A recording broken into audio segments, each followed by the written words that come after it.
यत्संकल्पात्तपति तपनो वाति वात समिन्धे वह निर्धत्ते धरणिरुदधि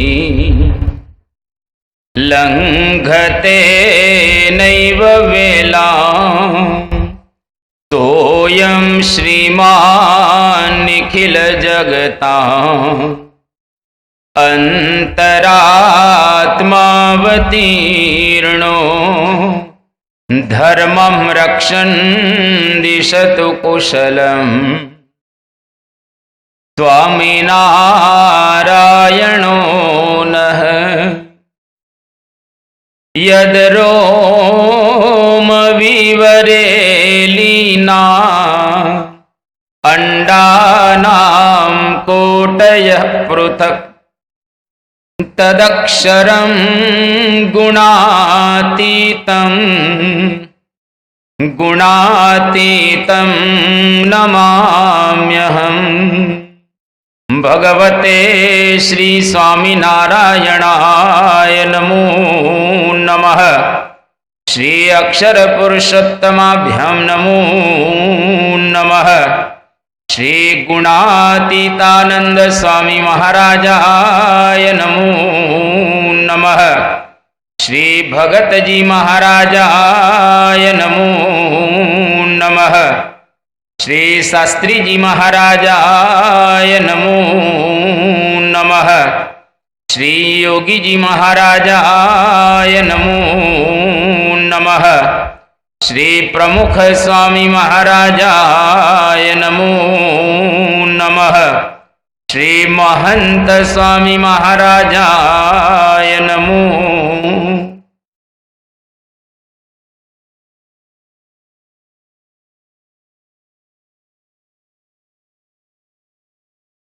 परम पूज्य महंत स्वामी महाराजना दिव्य चरित्रों आपणे आस्वाद माणी रहेला छीए।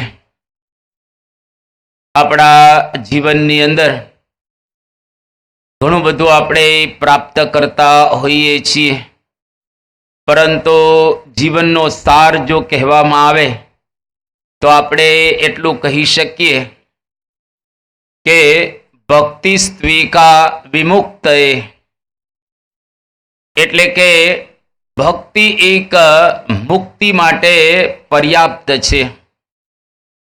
मध्व संप्रदायनी अंदर मध्वाचार्य एमणे आ एक वाक्य लखेलू छे के जीवन में घणुं बधुं माणस करतो होय छे अने एने करवानुं पण होय छे, पण जीवननी अंदर भक्ति आवे ए जीवननो मोटामां मोटो सार रहेलो छे।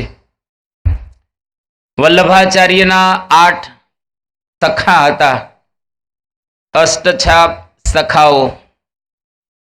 ए बहु सुंदर बधा गाता हता।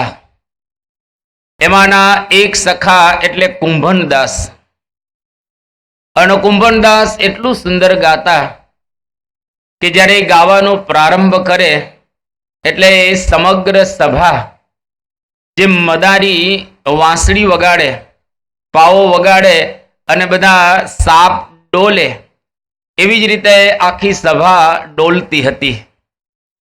आवा सुंदर गायक हता। एक वखत अकबर बादशाह ने ख्याल आव्यो कि वल्लभाचार्यजीना अष्टसाप सखाओ ए सखाओनी अंदर एक कुंभनदास छे, आपणे एमने बोलावा छे अहींया आगळ अने पोतानी विद्या प्रस्तुत अहींया आगळ दरबारमां करे अने आपणे बधा सांभळीए। तो कुंभनदास ने सीकरी बोलाव्या। अकबर बादशाहनो महल सीकरीनी अंदर कुंभनदास त्यां आगळ गया, चालता गया अने चालता आववानुं छे। पगनी अंदर पगरखा पहेरेला न हता। तो कुंभनदास त्यां आगळ आम दरबार भरेलो तो दीवाने आम दीवाने खास बधा प्रेमथी बेठेला हता। अने કુંભનદાસે જેવું ગાવાનું શરૂ કર્યું, આખી સભા સ્થિર થઈ ગઈ અને બધા સુભાનલ્લાહ સુભાનલ્લાહ બોલવા લાગ્યા. અને એ વખતે કુંભનદાસે પોતાનું જે કંઈ ગીત એ રજૂ કર્યું. પ્રોગ્રામ પૂર્ણ થઈ ગયો. પ્રોગ્રામ પૂર્ણ થયા પછી કુંભનદાસ પાછા આવતા હતા. આવતા આવતા એને આનંદ નહોતો, પસ્તાતા હતા અને બોલતા હતા કે आना जाना पनिहा टूटी, आना जाना पनिहा टूटी और भूल गयो है राम, भक्तन को क्या सिकरी से काम. वरी भगवानना भक्तने आ बधा राजाना महलो ने आ बधुं शुं छे? आमां कोई माल रहेलो नथी. क्या सिकरी से काम, भक्तन को क्या सिकरी से काम. आना जाना पनिहा टूटी और भूल गयो है राम, जाकू देखी दुख उपजे, ताकू करनी पड़ी सलाम, भक्तन को क्या सिकरी से काम. जेने जोवाथी दुख उपजे, आ बधा राजाओ तो भोग विलास ની અંદર રાજતા હોય. जाकू देखी दुख उपजे, ताकू करनी पड़ी सलाम, एवाने આપણે સલામ કરવાની. भक्तन को क्या सिकरी से काम, भक्तन को क्या सिकरी से काम. अनेक मारो बाल गिरधर એવું ભૂલી ગયો. એટલે કે આવા જવાની અંદર અને આ બધી ઝંઝટની અંદર મારો ભગવાન ભૂલાઈ ગયો. એટલે ભક્તને હંમેશા ભગવાન પ્રત્યે એક ભાવના, લગ્ની અને હેત હોય. 24 કલાક એના હૃદયની અંદર ભગવાન ભગવાન ભગવાન, મહારાજ મહારાજ કે સ્વામી થયા કરે. તો આપણે પણ એવા ઉત્તમ ભક્ત થવાનું છે. બધા જ કામ દુનિયાના સહેલા છે. કોઈ પણ કામ તમે કરો, દુનિયાના સહેલા કામ છે, પણ સૌથી જો કઠણમાં કઠણ કામ હોય ને તો આ છે. આનાથી કોઈ મોટી પદવી નથી અને આનાથી કોઈ મોટું કઠણ કામ નથી. અરે તમે Guinness book of world records જુઓ તો તમને આશ્ચર્ય થઈ જાય કે કેવા કેવા લોકો હેરત પમાડી દે એવા કામ કરે છે. તમે જો નાયગ્રા ફોલ્સ છે, હવે એની ઉપર દોરડું બાંધવાનું, લગભગ 1100 ફૂટ લાંબુ અને 110 ફૂટ ઊંચું આવું દોરડું બાંધવાનું, 2 ઇંચ જાડું. હવે એની ઉપર આ બાજુથી પેલી બાજુ ચાલવાનું. પડી જાય એટલે કાર્યક્રમ જ પૂરો થઈ જાય. ઉપરથી પડે એટલે કાર્યક્રમ જ પૂરો થઈ જાય. અને છતાંય લોકો કરી શકે છે. બ્લોન્ડીને કર્યું અને એમાં વચ્ચે આવે એટલે ગુલાટ ખાય.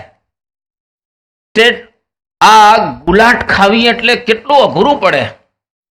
માણસ વચ્ચે આમ કદાચ બેલેન્સ આમ તેમ થઈ જાય તો વચ્ચે પાછો સ્ટવ લાવી અને ત્યાં આગળ બનાવે કંઈક, માણસને ઉપર લઈ જાય એને સાથે.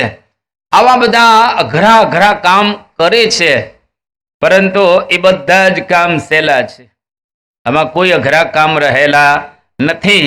યદ્યપि અઘરા લાગે છે, પરંતુ દુનિયાની દ્રષ્ટિએ એ બહુ અઘરા નથી. મોટામાં મોટું અને અઘરામાં અઘરું કામ, હાર્ડેસ્ટ કહીએ એ આ ભગવાન ભજવા તે છે. અને અત્યારે જે આપણે આ કામ કરી રહ્યા છે 25 દિવસની, દુનિયાનું સર્વશ્રેષ્ઠ આપણે કામ કરીએ છીએ. દુનિયાના 195 પ્રેસિડેન્ટ અને દુનિયાના 195 વડાપ્રધાન, પ્રાઇમ મિનિસ્ટર, એ જે કામ કરે છે એનાથી આપણે વધારે કામ કરી રહી છીએ અહીંયા આગળ. આ ભગવાન ભજવાનું કામ છે. કારણ કે જો બરાબર આપણે ભગવાનની આરાધના ભક્તિ કરીશું તો અહીંથી ડાયરેક્ટ આપણે અક્ષરધામની અંદર પહોંચી શકીશું. આ સિવાય નાન્ય પંથા વિદ્યતે અયનાય, ઉપનિષદો અને વેદોની અંદર આ વાત કરવામાં આવી. આ સિવાય બીજો કોઈ રસ્તો રહેલો નથી. તો પરમ પૂજ્ય સ્વામી બાપાના આપણે આ ચરિત્રોનું ગાન ને પાન કરી રહેલા છીએ. એ જીવનનું એક બહુ જ મોટું ભાથું આપણે ભરી રહેલા છીએ. બધા ચરિત્રો કંઈ આપણને યાદ ન રહે. બધા ચરિત્રો યાદ રાખવા પણ અઘરા રહેલા છે, પરંતુ કંઈક એનો સાર યાદ રહેશે તો પણ ઘણું થઈ જશે આપણા માટે. તારીખ 22/10/2023 રવિવારનો દિવસ છે. પરમ પૂજ્ય સ્વામી બાપા અમદાવાદની અંદર વિરાજમાન છે અને આજે બાપાને એક પ્રશ્ન પૂછવામાં આવ્યો કે બાપા, અમારા હૃદયને અક્ષરધામ કઈ રીતે બનાવવું? અમારે બનાવવું તો છે જ, પણ કઈ રીતે બનાવવું? ત્યારે પરમ પૂજ્ય સ્વામી બાપાએ કહ્યું કે બહારનું અક્ષરધામ તો થયું, કારણ કે અમેરિકાથી બાપા આવેલા છે, કે બહારનું અક્ષરધામ તો થયો, પણ તેને અંદર લઈ જવાનું છે એ સહેલું નથી. એને અંદર લઈ જવું, રચીએ અંદર અક્ષરધામ ગઈકાલની થીમ હતી ને, એને અંદર લઈ જવું અઘરું છે. એના માટે સ્વામી બાપા અહીંયા આગળ 4 ઉપાય બતાવે છે. જો 4 ઉપાય જીવનની અંદર કરીએ તો બહારનું અક્ષરધામ અંદર આવી જાય. કયા 4 ઉપાય? તો સ્વામી અહીંયા આગળ કહે છે, પહેલો ઉપાય નિષ્ઠા, બીજો ઉપાય આજ્ઞા, ત્રીજો ઉપાય ઉપાસના અને ચોથો ઉપાય અહીંયા આગળ સ્વામી બાપા એવું બતાવે છે કે નિયમ અને ધર્મ. જો આ પ્રમાણે કરીએ તો અંદરનું અક્ષરધામ તૈયાર થઈ જાય અને અંદર આપણને અનુભવ થાય. ખાલી એમને વાતો કરવાની નહીં, કોરી અંદર અનુભવ થવો જોઈએ. અને એટલું યાદ રાખવું, ભગવાન બુદ્ધ કોઈક વખત ટાઈમ મળે તો એનું જીવન ચરિત્ર વાંચવા જેવું છે. તમને સજેસ્ટ કરું છું કે ભગવાન બુદ્ધનું જીવન એક વખત વાંચવા જેવું છે. કેમ? એક તો રાજાનો દીકરો હતો, કોઈ સાદા તો હતા નહીં. આખા હિન્દુસ્તાનની અંદર 6 વર્ષ સુધી ફર્યા. કેમ ફર્યા? કેવા કોઈક સારા ગુરુ મળી જાય અને મને માર્ગદર્શન આપે અને એના માર્ગદર્શન પ્રમાણે હું કરું અને મને અંદરનું તત્વ પ્રાપ્ત થાય. ઘણા ગુરુઓ મળ્યા અને જે પ્રમાણે ગુરુએ કહ્યું એ પ્રમાણે કર્યું. એક ગુરુ એવા મળેલા હતા કે દિવસમાં એક જ ચોખાનો દાણો ખાવાનો. એક જ ચોખાનો દાણો એટલે શું? અને થોડા સમયની અંદર એનું પેટ અને પીઠ બે ચોટી ગયા. એવા સાવ પાતળા થઈ ગયા, હાડકા દેખાવા લાગ્યા. ગુરુને દયા આવી ગઈ કે બેટા, હવે મારી પાસે જે કંઈ હતું મેં તને બતાવી દીધું છે, હવે તું બીજે ક્યાંક જા. અહીંયા આગળ મારી પાસે હવે કશો છે નહીં, તું બીજે શોધી લે, નહીતર ધામમાં જતો રહીશ. કારણ કે આ પરિસ્થિતિ. અને ભગવાન બુદ્ધ ત્યાંથી નીકળી ગયા અને ફરતા ફરતા એ બધી જગ્યાએ જાય છે. અને આપણે જાણીએ છીએ વારાણસીની અંદર પોતે આવ્યા. વારાણસી એટલે વિદવત નગરી ગણાય. એ કાશી, બનારસ, વારાણસી, ત્યાં આગળ બોધી ગયા વૃક્ષ છે. એક વૃક્ષ અત્યારે પણ છે, એની પરંપરા ચાલતી હશે કદાચ. એ વૃક્ષની નીચે શાંતિથી બેસી ગયા. કેટલા સમય સુધી બેઠા? 6 વર્ષ સુધી બેઠા. આ એમને સહેલું નથી. સારું છે તમે દરરોજ આવો છો એટલે આ થોડી દિશા મળી ને, આ આવો છો ને, સારું કહેવાય. બાકી તો અમે પધરામણી કરીએ છીએ, અમને ખબર છે કેવી પરિસ્થિતિ રહેલી છે. તો ભગવાન બુદ્ધ 6 વર્ષ શાંતિથી બેઠા, ફક્ત ખાવા માટે ને પીવા માટે જ આંખ ખોલે અને ખાઈ પી લે ફળ ફૂલ અને તરત આંખ મીચી દે. એક વૃક્ષની નીચે 6 વર્ષ સુધી વિચાર કર્યો કે શું છે આ બધું? કસ્ત્વમ કોહમ કુત આયાત કામે જનની કોમે તાત ઇતિ પરિભાવ સર્વમસારમ વિશ્વમ ત્યક્ત્વા સ્વપ્ન વિચારમ ભજ ગોવિંદમ ભજ ગોવિંદમ ગોવિંદમ ભજ મૂઢ મતે. શંકરાચાર્ય કસ્ત્વમ કોહમ કુતઃ આયાત કામે જનની કોમે તાત. કેટલું સરસ કહે છે તો શંકરાચાર્યનો શ્લોક છે, પણ ભગવાન બુદ્ધ વિચાર કરતા કસ્ત્વમ કોહમ, હું કોણ છું. હવે ધારો કે તમને એમ પૂછવામાં આવે કે તમે કોણ છો, તો તમે પરિચય આપો ને અરવિંદભાઈ છે. તમારી અટક હોય અટક બોલો, તમારા પપ્પાનું નામ હોય પપ્પાનું નામ બોલો, ને ગામનું નામ હોય ગામનું નામ બોલો. આપણું જ આટલું જ કહીએ ને, કસ્ત્વમ કોહમ કુતઃ આયાત, તમે શા માટે અહીંયા આગળ આવ્યા છો? આ પૃથ્વી ઉપર આપણું અવતરણ શાના માટે થયેલું છે, અને વારે વારે શા માટે આપણે આવી રહેલા છીએ? અવતરણ શાના માટે છે? ક્યાં જવાનું છે? 9 વગાડો ને જલ્દી. ક્યાં જવાનું છે આપણે? તો ધંધા નોકરી આ કેટલો સમય આપણે કરશો?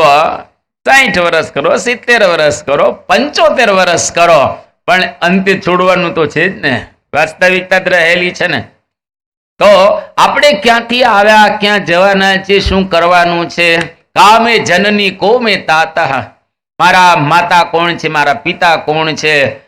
આ દુનિયા આખી કેવી છે કે સર્વમ અસારમ, આ દુનિયા અસાર છે, આમાં કોઈ સાર રહેલો. પૈસાદારને એવું સમજાય છે ને ગરીબને એવું સમજાય છે. બધા જ ભિખારી છે. સિકંદરે ભિખારી છે અને રોડ ઉપર રખડતા ભિખારી રહેલા છે. તમામ ભિખારી છે, કારણ કે બધા જ માગણી કરે છે, કોઈને સંતોષ છે જ નહીં. અકબર જેવો બાદશાહ, હિન્દુસ્તાનનો બાદશાહ કહેવાય. અને એક ભિખારી, એક સાધુ એને ત્યાં માગવા માટે ગયા હતા કે આપણે એની પાસે કંઈક માગીએ. અને જેવા માગવા ગયા તો અકબર તો ગોઠણિયા ભર થઈ અને અલ્લાહની પાસે પ્રાર્થના કરતા હતા, હે અલ્લાહ, હે પરવરદિગાર ખુદા, તમે મારા રાજ્યનો હજુ વિસ્તાર કરો. મારું રાજ્ય છે, હજુ થોડોક આમ વિસ્તાર કરો રાજ્યનો. ભલા સાધુ કે જે માગનારા પાછા વળી ગયા, કે ભિખારી પાસેથી હું માગું? આ ભિખારી આ હજુ માગી રહ્યો છે બીજાની પાસે, મારે એની પાસેથી હું શું માગવો? ભિખારી ભિખારીની પાસેથી થોડી અપેક્ષા રાખે. એટલે તમે જુઓ, દુનિયા આખી ભિખારી જ રહેલી છે, કોઈ રાજા રહેલો નથી. અને જેને અંદરથી બધું ત્યાગ કરી દીધું હોય ને એ ખરેખર રાજા કહેવાય. અને એવા આપણે ત્યાં હિન્દુસ્તાનમાં કેટલાય થયા, અત્યારે કેટલાય છે. અમુકનો આપણને ખ્યાલ છે, અમુકનો આપણને ખ્યાલ નથી, પણ એવા કેટલાય સાધુઓ સંન્યાસીઓ આજે હિમાલયની કંદરાઓમાં બેઠા હશે, આજે ગિરનારની ગુફામાં બેઠા હશે. અને આપણી સમક્ષ એમાંના એક પરમ પૂજ્ય મહંત સ્વામી આપણને દેખાય છે. પણ આ દેશની અંદર હશે એવા કેટલાય લોકો કે જે લોકોને કોઈ પડેલી નથી. 2500 વર્ષ પૂર્વે આપણા ભારત વર્ષની અંદર સિકંદર આવેલો અને પંજાબની બોર્ડરમાંથી એને પ્રવેશ કરેલો હિન્દુસ્તાનની અંદર. અને રસ્તાની અંદર એક દંડામીસ કરીને સાધુ હતા, દંડ રાખતા, દંડ મહર્ષિ પોતાની સાથે દંડ રાખતા, અને રસ્તાની બાજુમાં બેઠેલા હતા. બાજુ બેઠા હતા અને પવન પાવડી રાખી અને માળા કરતા હતા.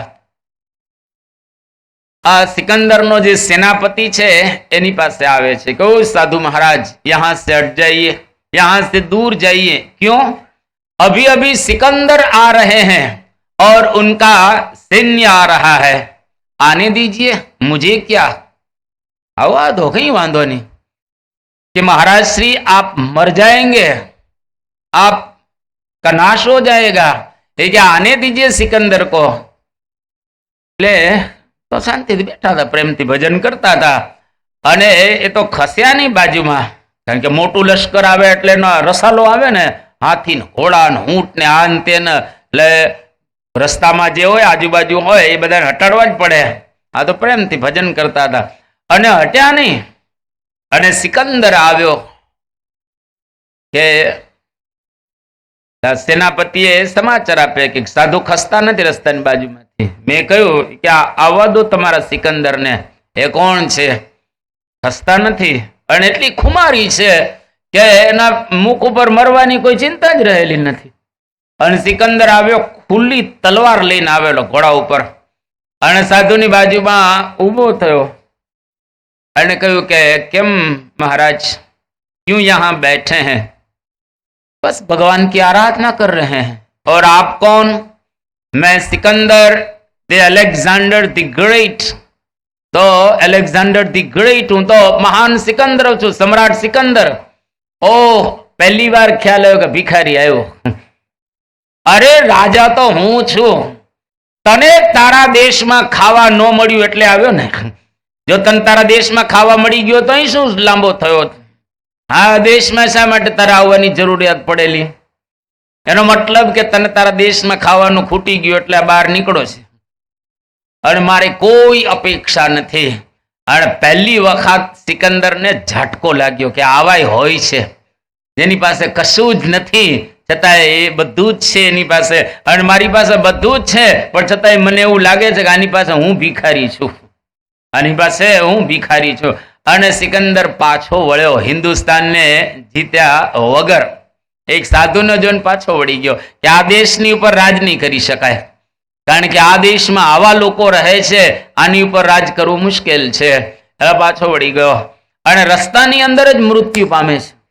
મૃત્યુ પામતી વખતે એના જે બધા વૈદો હતા, હકીમો હતા, કે ડોક્ટર્સ બધા એના એક્ઝિક્યુટિવ હતા, બધા મંત્રીઓ હતા, સૈનિકો હતા, સેનાપતિઓ હતા, બધાને બોલાવ્યા અને બધાને બોલાવીને સિકંદર કહે છે જાઉં છું, હવે બચવાનું નથી, નક્કી થઈ ગયું, બચવાનું નથી, પણ લખી લો, હું તમને લખાવું છું કે મારા મરણ વખતે બધું તૈયાર લશ્કર લાવજો અને મારા મરણ વખતે બધા વૈદોને હકીમોને અહીં બોલાવજો, મારી નનામી એ વૈદોને ખભે ઉપડાવજો, લોકોને ખબર પડે કે આટલા બધા ડોક્ટર ને વૈદો જેની પાસે હોય એ પણ માણસ બચી નથી શકતો, અને બહુ બહુ બળથી મેળવ્યો પણ ભોગવી ન શક્યો, અબજોની મિલકત ખર્ચતા એ સિકંદર ન બચ્યો, મેળવ્યું, ભોગવ્યું, ભોગવા રહ્યો ને 37 વર્ષની ઉંમરે જ જાય છે।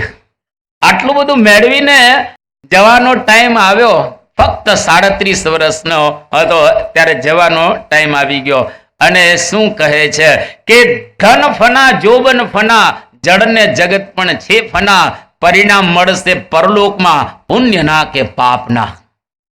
આ દુનિયાની અંદર ધન ફના જોબન ફના, ધને જવાનું છે ને જોબને જવાનું છે, જેટલા થોડા દેખાય છે ને કાર્યક્રમ પૂરો થઈ ગયો ને જોબનનો, હવે જોબન આવવાનું છે, કઈ ન આવે, પતી ગયો, હવે તમે કઈ યુવાન નથી થવાના, યુવાન કોઈ થવાના જ નથી, એકવાર ગયો ધોળા વાળ આવી ગયા એ કાળા થાય નહીં, હા ડાયથી કરો તો બરોબર છે પણ ધોળા વાળ કોઈ દિવસ કાળા થાય નહીં। જોબન ગયો એ કે તારું જોબન ગયું જખ મારતું રે, તારું જોબન ગયો જખ મારતું, હે માટે કાળા મટી ગયા કેશ તોય જાણ્યા નહીં જગદીશ ને રે, કે માથે કાળા મટી ગયા કેશ તોય જાણ્યા નહીં જગદીશ ને રે।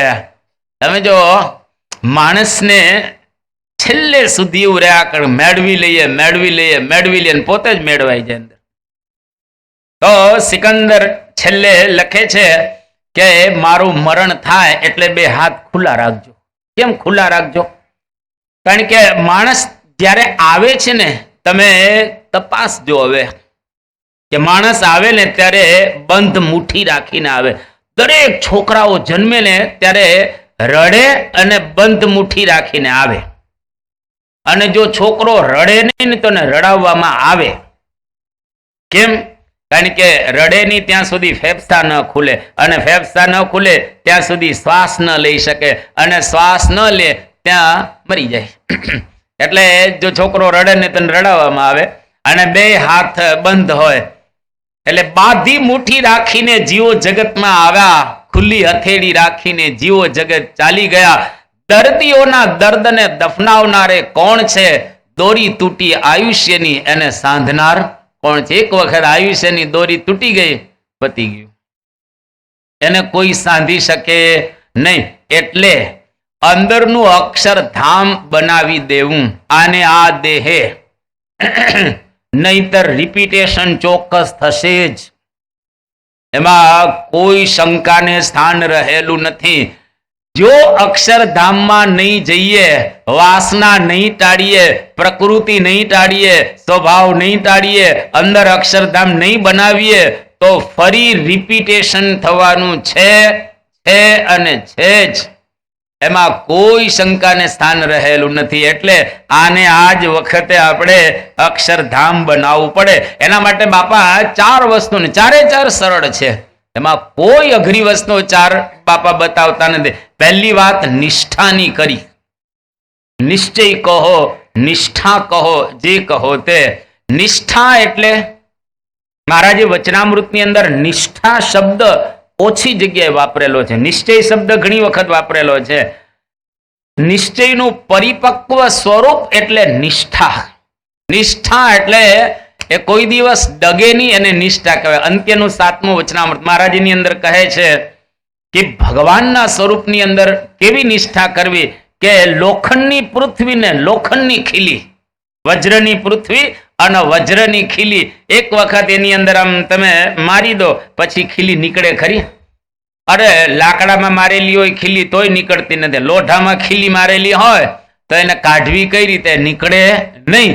એવી રીતે પર્વત પરાય નિશ્ચય કેતા મહારાજ સર્વોપરી સર્વ અવતારના અવતારી છે, અને સમજીને નિશ્ચય કરવો. એમને એમ ખાલી મૂઢપણે કે મારા સર્વોપરી છે એવું નહીં, પણ થોડુંક સમજો. મહારાજનું કામ સમજો, કાર્ય સમજો, મહારાજના ચરિત્રો સમજો, થોડુંક વચનામૃત સ્વામીની વાતો વાંચો, જીવન ચરિત્ર વાંચો, એક એક ફકરો વાંચીને થોડોક વિચાર કરો, મનન કરો, ચિંતન કરો અને આલોડન કરો. એમ કરતા કરતા કરતા આપણને પાકું થશે કે ના બરાબર છે. મહારાજના ચરિત્રો જોતા મહારાજ સર્વોપરી અવતાર છે. અને એક વખત બેસી ગયો પછી આગળ પછી કોઈ વાંધો ના આવે. એટલે આ એક નિશ્ચય બરાબર કરો. અને ગુણાદિતાનંદ સ્વામી અક્ષર બ્રહ્મનો અવતાર છે, એનું જીવન વાંચો, એના ચરિત્રો બરાબર રીતે વાંચો ને મનન કરો કે ખરેખર ગુણાદિતાનંદ સ્વામી તો અભણ હતા. ગુણાદિતાનંદ સ્વામી તો જુનાગઢની અંદર રહેતા હતા. ગુણાદિતાનંદ સ્વામીની પોસ્ટ તો મહારાજના વખતમાં એવી હતી નહીં. મુક્તાનંદ, બ્રહ્માનંદ, પ્રેમાનંદ કે આ ગોપાળાનંદ સ્વામી જેવું એમનું આમ બહારથી વ્યક્તિત્વ દેખાતું ન હતું. છતાંય ગુણાદિતાનંદ સ્વામી અક્ષર બ્રહ્મનો અવતાર કઈ રીતે, તો ચરિત્ર જાણો અને જીવન ચરિત્રને માણો. ઘરની અંદર ચર્ચા કરો થોડાક બેસીને. 10 મિનિટ 15 મિનિટ ક્યાં વધારે કરવાનું છે? 10-15 મિનિટ તો ચર્ચા થાય ને ઘરમાં. સાંજે જમી લો બધા, એમથી કેઝ્યુઅલ બેસો ને બધા શાંતિથી. જીવન ચરિત્રનું એકાદું પાનું વાંચો ને, વાંચીને પછી પોતપોતાના અભિપ્રાય આપો. એટલે તમારા ઘરમાં 5 જણા હશે ને ભેગા કે 4 જણા, એક જબરજસ્ત બુદ્ધિ ઉત્પન્ન થશે. નાનો છોકરો હશે ને 8-10 વર્ષનો, તમને આશ્ચર્ય લાગશે એવું નાનો છોકરો બોલશે 10 વર્ષનો. તમને લાગે આપણા કરતા આ વધારે સમજી રહેલો છે. તો એવી જ ઘરમાં થોડીક ચર્ચા કરો નિષ્ઠા વગેરેની, તો આપણને ખ્યાલ આવશે કે ખરેખર ગુણાદિતાનંદ સ્વામી અક્ષર બ્રહ્મનો અવતાર છે. અને આજે પ્રગટ સત્પુરુષ પરમ પૂજ્ય મહંત સ્વામી મહારાજ એ જ્યારથી એમનું તમે જીવન જોયું હોય ત્યારથી એમના ચરિત્રોને થોડાક વિચારો અને અત્યારે એની ભાવનાઓને વિચારો. આપણે છેલ્લા 25 દિવસથી આ બાપાના પ્રસંગો કહી રહેલા છીએ. ફક્ત એક પછી એક પ્રસંગ નહીં, એ પ્રસંગ શું કહેવા માગે છે, એની પાછળનું બેકગ્રાઉન્ડ શું છે, રહસ્ય શું રહેલું છે, એની અંદર ગલિતાર્થ, ભાવાર્થ, વ્યંગ્યાર્થ, ગુઢાર્થ, રહસ્યાર્થ આ સમજવાનો થોડો આપણે પ્રયત્ન કરીએ. અને જો પ્રયત્ન કરીએ તો ચોક્કસ એમાંથી આપણે કંઈક મેળવી શકીએ અને પાકું થાય કે ના બરાબર જ છે. આપણે કઈ રીતે નક્કી કર્યું કે આંબાનું ઝાડ છે? આંબાનું ઝાડ છે નક્કી કઈ રીતે કર્યું? તો કે આપણી પેઢીઓથી એની અંદર કેરીઓ આવતી હતી ને આપણે ખાતા હતા અને બધાએ કહ્યું કે આંબો છે. હવે આંબાનું કોઈ લીમડો કહેતા આપણે માનીએ ખરે, એની પર કેરી હોય ને તમને કે આ લીમડો છે બોલ. હા, કોઈક આપણને ડારો દઈને અથવા તો કંઈક મારવાની ધમકી આપે તો આપણે બોલીએ ખરા કે લીમડો છે, પણ અંદર શું સમજીએ? આ આંબો છે. બસ એને કહેવાય પર્વત પ્રાય નિશ્ચય. આ નિશ્ચય નિષ્ઠા થઈ જાય તો નિષ્ઠા એ જ એકાંતિકપણું છે એવું વચનામૃતમાં કહે છે. અંત્યના 7માં જે આપણે વાત કરતા હતા કે વજ્રની ખીલી ને વજ્રની પૃથ્વી, આવો નિશ્ચય થઈ જાય એ નિષ્ઠા કહેવાય. એને મરીને અક્ષરધામમાં જવું એવું નથી. મહારાજ કે અક્ષરધામમાં બેઠો જ છે, અને અક્ષરધામમાં બેઠો એટલે અનુભૂતિ થાય. એમને કોરો કોરો બેઠો એવું નહીં, અંદર અનુભવ થાય.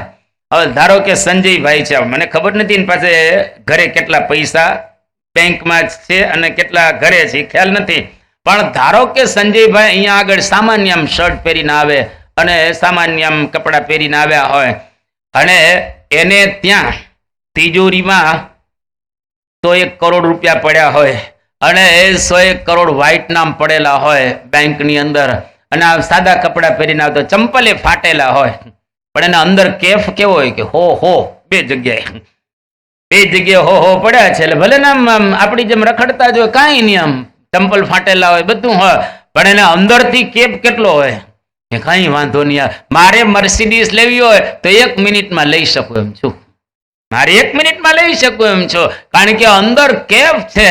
એ શેનો કેફ રહેલો છે? 200નો કેફ. એ 200નો કેફ રહેલો છે.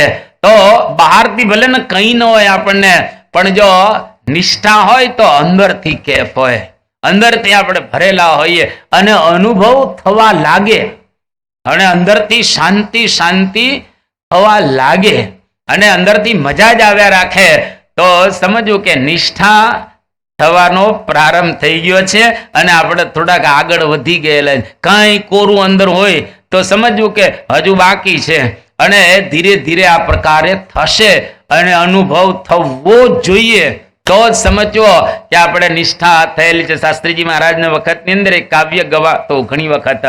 એ કયા પ્રકારનો કાવ્ય ગવાતો કે નિશ્ચયના મહેલમાં વસે મારો વહાલમો, વસે વ્રજ લાડીલો, જ્યારે જાય તે ઝાંખી પામે રે, અને આગળ કે ભૂલ્યા ભમે તે બીજા સદનમાં શોધે રે, હરી ના મળે એકે ઠામે રે. આ દયારામનું કીર્તન શાસ્ત્રીજી મહારાજની વખતમાં બહુ ગવાતું હતું. એટલે કે નિશ્ચય જો હોય, નિષ્ઠા હોય, તો ભગવાન આપણી અંદર જ આવીને બેઠેલા છે. આ એક વાત. એની નિશાની શું? આપણને નિષ્ઠા થઈ ગઈ છે એની નિશાની શું? એના નિયમ અને ધર્મમાં ચ્યુતિ ન આવે. પ્રથમનું 24મું વચનામૃત વાંચજો. મહારાજ કે જેને ભગવાનના સ્વરૂપનો નિશ્ચય કે નિષ્ઠા થઈ ગયા હોય, એની 10 ઇન્દ્રિયો અને 11મું મન એ રૂપી દાઢીઓ અંબાઈ જાય. એટલે કે કોઈ ઇન્દ્રિયો વિષય પામવાની ઈચ્છા ન રાખે, તો સમજવું કે હવે આને નિષ્ઠા બરાબર થયેલી છે, જેને આપણે બીજી ભાષામાં નિયમ ધર્મ કહીએ છીએ. નિયમ અને ધર્મ, ધર્મ અને નિયમ બે રીતે આપણે બોલી શકીએ. તો નિયમ એ પાલયંતી મનુજાહ શાસ્ત્ર પ્રતિપાદિતાન સદાચારાન સદા તેત્ર પરત્ર ચ મહાસુખાહ તાનુલંઘ્યાત્ર વર્તન્તે તુ સ્વૈરમ કુબુદ્ધય તે ઇહા મૂત્ર ચ મહલ લભંતે કષ્ટમેવ હિ. આ શિક્ષાપત્રીના 2 શ્લોક રહેલા છે. એ પાલયંતી મનુજાહ, જે મનુષ્ય નિયમ ધર્મનું પાલન કરે એ ઇહા મૂત્ર ચ, ઇહ એટલે આ લોકની અંદર, અમૂત્ર એટલે પરલોકની અંદર, 2 લોકની અંદર એ સુખી થાય. આ લોકમાં પણ સુખ રહે અને પરલોકની અંદર તો સુખ રહેલું છે. જો નિયમ ધર્મનું પાલન કરીએ બરાબર રીતે તો 2 લોકની અંદર સુખી થઈએ, અને અન્યથા 2માં મુશ્કેલી, નીચે મુશ્કેલી ઉપર તો જવાય જ નહીં. તાનુલંઘ્યાત્ર વર્તન્તે, જેનું ઉલ્લંઘન કરીને કોઈ વર્તતા હોય એ આલોકની અંદર સિદ્ધિ ન મેળવે, અને પરલોક તો કોઈ દિવસ એને મળવાનું નથી. એટલે નિષ્ઠા આપણે થઈ છે એની પારાશીશી નિયમ અને ધર્મ. અરે આપણે ઘરે જઈએ તો આપણને ખ્યાલ આવે, પૂજા સરખી નથી કરતા હોતા, ખાવા પીવામાં ધ્યાન રાખતા નથી સરખું, સભાઓની અંદર કંઈ એવી બરકત બરાબર રહેલી નથી. આ બધું ધીરે ધીરે સરખું કરવું, આખા ઘરનું સરખું કરવું, અને જેમ જેમ તમે સરખું કરતા જશો એમ એમ થઈ જશે. 5-6 મહિનામાં તો બહુ સુંદર ઘર બની જાય. 5-6 મહિનામાં તમારું ઘર એકદમ સરસ બની જાય. થોડીક સમજાવટથી કરવું, એમને ધાકધમકીથી કોઈ દિવસ નહીં કરવાનો. આધ્યાત્મિક માર્ગ ધાકધમકીનો માર્ગ જ નથી. આ સમજાવવાનો માર્ગ છે, પ્રેમનો માર્ગ છે, હેતનો માર્ગ છે, મહિમાનો માર્ગ રહેલો છે. ધારો કે તમારી દીકરી પૂજા નથી કરતી તો દીકરીને એવો અનુભવ થવો જોઈએ કે પૂજા હું નથી કરતી, જો હું પૂજા કરું તો મને બહુ જ ફાયદા થાય. હવે એવો અનુભવ કરાવે કોણ? એવો ને અહેસાસ કોણ કરાવે? ઘરની અંદર 3-4 બીજા પૂજા કરતા હોય ને, એની પૂજા જેવી હોય એ જોઈને દીકરીને એવું થાય કે ખરેખર મારા મમ્મી પૂજા કરે છે, મારા પપ્પા પૂજા કરે છે, મારો ભાઈ પૂજા કરે છે, મારે પણ પૂજા કરવી જોઈએ. નહીતર મારા ભાઈ મમ્મી અને પપ્પા જેવી મને પ્રાપ્તિ નહીં થાય. એ લોકો જે મજા લે છે એ મજાથી હું વંચિત રહી જઈશ. આવું એક વાતાવરણ ઘરનું આપણે ક્રિએટ કરીએ. નાનો છોકરો હોય 4-5 વર્ષનો, એ છોકરાને એમને પ્રેરણા મળે કે મારા પપ્પા અને મમ્મી સરસ રીતે પૂજા કરે છે, બાજુમાં આવીને ગોઠવાઈ જાય સુંદર.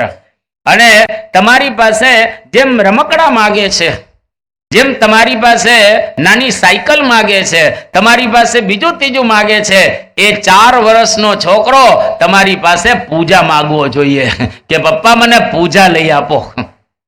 તમે રમકડા તો લઈ આપો છો પણ મને પૂજા લઈ આપો. એ છોકરો માગે તારે સમજી લેવો તમે પૂજા કરો છો ને બરાબર કરી રહ્યા છો.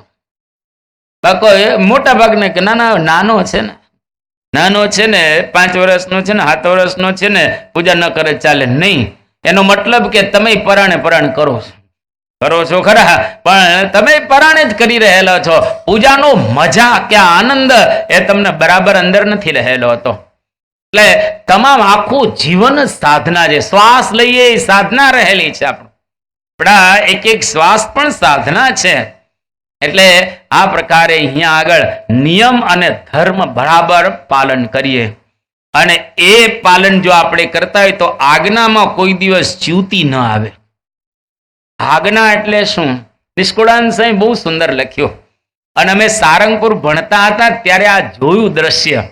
પહેલા તો આપણને મનાતું નહોતું, પણ સારંગપુરની અંદર આ જોવામાં આવ્યું દ્રશ્ય. સારંગપુરમાં જૂની લાઇબ્રેરી, ત્યાં અમે લોકો સંસ્કૃતનું બધું વાંચતા. ત્યાં બારી છે 2, એક આ બાજુ હતી ને એક આ બાજુ હતી. અત્યારે બધું બદલાઈ ગયું છે ત્યાં આગળ. હવે ત્યાં સારંગપુરમાં બગીચો હતો ને ત્યાં મોર બધા બહુ, સારંગપુરની અંદર મોર બહુ બધા. એટલે ત્યાં બારીમાંથી એક વખત દ્રશ્ય જોવામાં આવ્યું કે મોર હોય એ આજુબાજુ ઢેલ પણ હોય, અને મોર કળા કરી અને એની આંખમાંથી અશ્રુ બિંદુ પડે અને ઢેલ ઝીલી લે અને પછી એને ગર્ભ રહે, અને ગર્ભ રહે એમાંથી મોર જ થાય. અને મોરનું બિંદુ નીચે પડે અને પછી પેલી ઢેલ છે એ ગ્રહણ કરે તો એમાંથી ઢેલડા થાય, પણ એમાંથી મોર થાય નહીં. એટલે સીધું વચન સત્પુરુષનું ઝીલે, આજ્ઞા એને કહે સીધું જ ઝીલી લે તો એ પૂરણ પામે પ્રાપ્તિ. નિષ્કુળાનંદ સ્વામી કહે છે જેમ મોર પત્ની બિંદુ આવતા રત્યેલીએ છે રસે ભરેલડા, તેનો મયુર થાય તદવત થાય પડતા બિંદુના ઢેલડા. તેમ આવતા વચન વાલા તણા નરલીએ જે ગરજું થઈ, તે પૂરણ પામે પ્રાપ્તિ ફરી ફેરવણી રહે નહીં. આ કેટલું સરસ કહે છે કે ભગવાનની એવી રીતે આજ્ઞા જો અધર ઝીલે તો પૂરણ પામે પ્રાપ્તિ ફરી ફેરવણી રહે નહીં. એને કોઈ દિવસ ફરી જન્મની અંદર કે મરણની અંદર જવું ન પડે. તો આજ્ઞા બરાબર રીતે પાળવી, એમાં ખટકો રાખો, થોડોક ખટકો રાખીએ આપણે પાળવાની અંદર. જે કરી રહ્યા છીએ એને થોડુંક સરખું કરીએ, બસ બીજું કંઈ નહીં. એ પૂજા બધા જ કરે છે અને નિયમ ધર્મ નોર્મલ આપણે બધા પાડીએ છીએ. એમાં દરરોજ અંતરદ્રષ્ટિ કરીને થોડોક વિચાર કરો કે આ બધું બરાબર જ છે ને, વાંધો નથી ને. એક એક વસ્તુનો તપાસ કરો, 1 મહિનામાં તો કેટલું સરસ થઈ જાય, આખો વાતાવરણ આપણા અંતરનું બદલાઈ જાય. ભક્તોએ આ જ કર્યું છે. આપણને લાગે અત્યારે પર્વતભાઈની વાતો કરીએ ને તો આપણને સારી લાગે, ઓહો પર્વતભાઈ કેવા હશે. પર્વતભાઈ બિચારા ગામડાના હરિભક્ત હતા અને આપણી જેમ જ હોય ને, તમારી જેમ અત્યારે તમે જે રીતે બેઠા છો ને કપડાં પહેરે એવા કઈ પર્વતભાઈ કપડાં નહીં પહેરતા. ગોરધનભાઈ કે આ બધા એવા કપડાં, ઇવન દાદા ખાચર પણ તમારા જેવા કપડાં નહીં પહેરતા હોય. તો દરબાર હતા અને રાજધણી હતા, પણ એ વખતે કઈ આટલા વિકસિત કપડાં નહીં પણ હોય. તમારા જેવા ઘર છે એવા દાદા ખાચરના ઘર નહીં અત્યારે જોઈએ છીએ ને આપણે ગઢડાની અંદર. એના કરતા તમારા ફ્લેટ તો બધા સારા દેખાય છે. ઘણાને તો સરસ રો હાઉસ છે, ઘણાને પાછા બંગલાઈ રહેલા છે, અને પેલા મકાન તો આપણે અત્યારે ગઢડામાં જોઈ રહેલા છે. પણ એ જે વર્તતા હતા એ જબરજસ્ત વર્તતા હતા. એટલે આપણે પણ વર્તનની અંદર થોડોક એવો સુધારો કરીએ. એટલે નિષ્ઠા, નિયમ, ધર્મ અને આજ્ઞા, અને ચોથું શું? ઉપાસના. પ્રથમનું 56મું વચનામૃત છે. તમે એનો એક જ ફકરો, શ્રીજી મહારાજ આ ફકરાની અંદર શું કહે છે કે કેટલાક સિદ્ધ થાય છે અને કેટલાક સર્વજ્ઞ થાય છે ને કેટલાક દેવતા થાય છે ઇત્યાદિક અનંત પ્રકારની મોટપ રહેલી છે, તથા પરમપદને પામે છે એ સર્વે ભગવાનની ઉપાસનાને બળે પામે છે. પણ ઉપાસના વિના કોઈ વાત સિદ્ધ થતી નથી. કેટલાક પરમપદને પામે, કેટલાક દેવતા થાય અથવા તો કેટલાક સિદ્ધ થાય. આ બધા જ ભગવાનની ઉપાસનાને બળે પામે છે, પણ ઉપાસના વિના કોઈ વાત સિદ્ધ થતી નથી. એટલે ઉપાસના બરાબર રીતે સમજવી. હવે મારે એક ઊંચી આંગળી તો તમને કરાવી જ છે. 25મા દિવસે ઊંચી આંગળી કરાવવામાં કોઈ વાંધો નહીં. 25મા દિવસે ઊંચી આંગળી કરાવવામાં કોઈ વાંધો રહેલો એ નથી. જેટલા એ પ્રવીણ પરીક્ષા આપેલી હોય એટલા ઊંચી આંગળી કરો. તો ઘણા બેઠા છે આની અંદર, દરેકને આપણે તાલીઓથી અભિવાદિત કરીએ. હવે જેટલા નથી આપેલા ને, વાંધો નહીં, તમે પરીક્ષા ના આપો તો કઈ વાંધો નહીં, અને તમે કદાચ બીજા પુસ્તકો ન વાંચો તો કઈ વાંધો નહીં. પણ સત્સંગ શિક્ષણ પરીક્ષાનું જે ઉપાસનાનું પ્રવીણનું પુસ્તક છે, અક્ષર પુરુષોત્તમ આપણી ઉપાસના, એનું પુસ્તક તો એક વાંચી લેજો. લગભગ આ પુસ્તક 125 પાનાની આજુબાજુનું પુસ્તક રહેલું છે. ધીરે ધીરે વાંચજો, પેલા વસાવજો અને પછી વાંચજો. એ આખું પુસ્તક વાંચશો એટલે તમને અક્ષર પુરુષોત્તમ સંસ્થાનો સિદ્ધાંત, અક્ષર પુરુષોત્તમ સંસ્થાની ઉપાસના, અક્ષર પુરુષોત્તમ સંસ્થા વિષયક લોકો જે તમને પ્રશ્ન પૂછે એના બધા જવાબ, અને બ્રહ્મ સ્વરૂપ શાસ્ત્રીજી મહારાજે વડતાલનો ત્યાગ શા માટે કર્યો એ બધું જ એકદમ સ્પષ્ટ થઈ જશે. ખાલી 125 પાનામાં. ફક્ત તમે દરરોજ 5 પાના વાંચશો તો પણ 25 દિવસે પૂરું થઈ જશે આ પુસ્તક. 25 દિવસની અંદર બધું જ પુસ્તક પૂરું થઈ જશે અને તમને થશે ઓહો કેટલું સરસ. કદાચ થોડુંક અઘરું પડે તો બીજી વાર વાંચજો.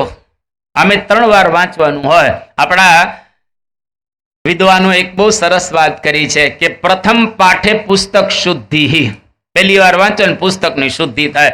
દ્વિતીય વૃત્તો કિંચિત બુદ્ધિ, બીજી વખત વાંચો એટલે થોડીક બુદ્ધિ થાય. તૃતીય વૃત્તો સમ્યક બુદ્ધિ, ત્રીજી વખત વાંચો એટલે એ વિષય તમને બરાબર રીતે સમજાઈ જાય. 2-3 વખત આ પુસ્તક વાંચશો એટલે તમને થશે કે ઓહો શું શાસ્ત્રીજી મહારાજે આવું એક અદ્ભુત ઉપાસનાનું એ કામ કર્યું. તો અહીંયા આગળ બાપા એકદમ સરળ ઉપાય આપણને બતાવે છે કે અંદરનું અક્ષરધામ જો તૈયાર કરવું હોય, રચવું હોય, બનાવવું હોય અને એનો અનુભવ કરવો હોય તો નિષ્ઠા બરાબર રાખીએ, નિયમ ધર્મ બરાબર રીતે એ પાડીએ, આજ્ઞા બરાબર પાડીએ અને ઉપાસના બરાબર રીતે સમજીએ તો અંદરનું અક્ષરધામ છે એ તૈયાર થઈ જાય. કાર્યાણીનું 7મું વચનામૃત શ્રીજી મહારાજની અંદર કહે છે એવી રીતે પ્રત્યક્ષ પુરુષોત્તમને વિશે દ્રઢ નિષ્ઠા એ જ આત્યંતિક કલ્યાણ. દ્રઢ નિષ્ઠા એ જ આત્યંતિક કલ્યાણ, એમાં બીજું કંઈ પ્રાપ્ત કરવાનું એ રહે નહીં. આ પ્રકારે બહુ સુંદર મહારાજે વાત કરી છે. તારીખ 23/10/2023 સોમવાર અમદાવાદ. પરમ પૂજ્ય સ્વામી બાપા અમદાવાદની અંદર વિરાજમાન છે અને બાપાને એક પ્રશ્ન પૂછવામાં આવ્યો કે બાપા, તમારી ઉંમર 90 વર્ષની થયેલી છે અને 90 વર્ષની ઉંમરે તમે સુરતનું અક્ષરધામ બાંધવાનો સંકલ્પ કરી રહ્યા છો ને અત્યારે બંધાઈ રહેલું છે. આ જ ઉંમરે તમે મેલબોર્ન ની અંદર અક્ષરધામ બાંધવું છે એનો તમે સંકલ્પ કરી રહ્યા છો અને એ પણ ભવિષ્યની અંદર બંધાશે. એ જ અવસ્થાની અંદર તમે મુંબઈનું અક્ષરધામ બંધાય એનો પણ સંકલ્પ કરી રહેલા છો. તો આ ઉંમરે આવા નવા નવા કાર્યો તમે કરી રહ્યા છો, તો કઈ રીતે આ કરી રહ્યા છો? ત્યારે સ્વામી બાપાએ જવાબ આપ્યો કે નિષ્ઠાનું પ્રવર્તન થાય અને એ સત્સંગ અભિવૃદ્ધિને પામે અને આ હરિભક્તો અને સંતો અને આખા વિશ્વની અંદર આ બધાને સમજાય એના માટે અમે આ સંકલ્પ કરી રહેલા છીએ. સત્સંગની અભિવૃદ્ધિ થાય એ માટે આ બાપાનો દાખલો રહેલો છે. ત્યાર પછી બીજો એક પ્રશ્ન પૂછવામાં આવ્યો કે બાપા, પ્રથમના 74માં વચનામૃતની અંદર મહારાજે એવું કહ્યું છે કે સત્સંગ વધવો અથવા તો સત્સંગ ઘટવો એમાં ભગવાનની ઈચ્છા કારણ છે. એની ઈચ્છા પ્રમાણે સત્સંગ વધે અને એની ઈચ્છા પ્રમાણે સત્સંગ ઘટતો હોય છે. તો પણ આવો તમે દાખલો કરો છો શા માટે? આ તો ભગવાનની ઈચ્છા પ્રમાણે બધું થતું હોય છે. ત્યારે પરમ પૂજ્ય સ્વામી બાપાએ જવાબ આપ્યો કે એવું નથી. આપણે પૂરેપૂરો પ્રયત્ન કરીએ અને ન વધે તો સમજો કે ભગવાનની ઈચ્છા. પ્રયત્ન કરવામાં કોઈ દિવસ પાછી આપણે કરવાની નહીં. ભગવાનની ઈચ્છા હોય તો વધશે, ન ઈચ્છા હોય કઈ નહીં, એવું નહીં પહેલેથી કરીને બેસી જવાનું નહીં. પરંતુ સ્વામી કહે કે આપણે દાખલો વ્યવસ્થિત કરીએ, મહેનત પુરુષાર્થ કરીએ અને પછી જો સત્સંગ ન વધે તો સમજવાનું કે આમાં ભગવાનની ઈચ્છા રહેલી છે, પણ પહેલેથી ભગવાનની ઈચ્છા એ સમજવાની નહીં. એ પ્રકારે સ્વામીએ જવાબ આપ્યો. અને ત્યાર પછી ત્રીજો પ્રશ્ન બાપાને પૂછે છે કે પ્રમુખ સ્વામી મહારાજ અને આપની કાર્યશૈલી નોખી છે. પ્રમુખ સ્વામી મહારાજની કાર્યશૈલી ને આપની કાર્યશૈલી બેની નોખી છે, બેની જુદી છે. તો આપની કાર્યશૈલી શું છે એ જણાવો. ત્યારે મહંત સ્વામી મહારાજે કહ્યું કે બેની એક જ કાર્યશૈલી છે. મૂળ તો નિષ્ઠા પ્રવર્તનનું કામ કરીએ છીએ. શૈલી જુદી હોય પણ સંપથી નિષ્ઠા પ્રવર્તન કરીએ છીએ. એમાં કોઈ જુદી જુદી શૈલી રહેલી નથી. પણ બાહ્ય દ્રષ્ટિથી કોઈકને એવું લાગે કે પ્રમુખ સ્વામી મહારાજની શૈલી અને મહંત સ્વામી મહારાજની શૈલી જુદી જુદી રહેલી છે, પણ બેયની એક જ છે. અને આમ બાહ્ય દ્રષ્ટિએ જોવામાં આવે તો બાપા તો બહુ તેજ હતા, જોરદાર અને અતિશય એક્ટિવ. પરમ પૂજ્ય પ્રમુખ સ્વામી મહારાજ તો એટલા બધા એક્ટિવ હતા, તમને આમ બેઠા હોય ને ત્યાં બધું માપી લે. એ સભામાં પરમ પૂજ્ય સ્વામી બાપાના શબ્દ કે કોઈ પણ સમયો હોય, લાખ માણસ ભેગા થવાના હોય, અડધો કલાક પહેલા હું સમયના સ્થળે જાઉં તો સ્વામી બાપા કે મને બધી જ ખબર પડી જાય કે ક્યાં ગડબડી છે. હવે લાખ માણસ ભેગા થાય ને બધા વિભાગમાં કલમ દ્રષ્ટિ કરે ત્યાં જ બાપાને ખબર પડી જાય કે અહીંયા આગળ આ ગડબડી રહેલી છે. આટલા બધા પરમ પૂજ્ય પ્રમુખ સ્વામી મહારાજ એક્ટિવ હતા, જબરજસ્ત. આમ તમે જુઓ અને કાર્ય કેટલા જબરજસ્ત એને કરી નાખ્યા. પ્રમુખ સ્વામી મહારાજે એટલું વિચરણ કર્યું, એટલા પત્રો લખ્યા, એટલા સાધુઓ બનાવ્યા, એટલા હરિભક્તો એ બનાવ્યા, અથવા તો આપણે કેટલા મંદિરોનું નિર્માણ કર્યું. એટલે બાહ્ય દ્રષ્ટિથી બેયની શૈલી જુદી લાગે પણ બંનેની એક જ શૈલી છે. અને આજે મહંત સ્વામી મહારાજ એ જ સ્પીડથી કરી રહ્યા છે. જેટલી સ્પીડથી પ્રમુખ સ્વામી મહારાજ કરતા હતા એટલી, બલકે એનાથી થોડી વધારે લાગે પણ ઓછી સ્પીડ મહંત સ્વામી મહારાજની રહેલી નથી. તમને આશ્ચર્ય થશે, બાપા ગાદી ઉપર આવ્યા એને આજે નારાયણ નારાયણ નારાયણ. શ્રી સ્વામિનારાયણ ભગવાનની પારાયણના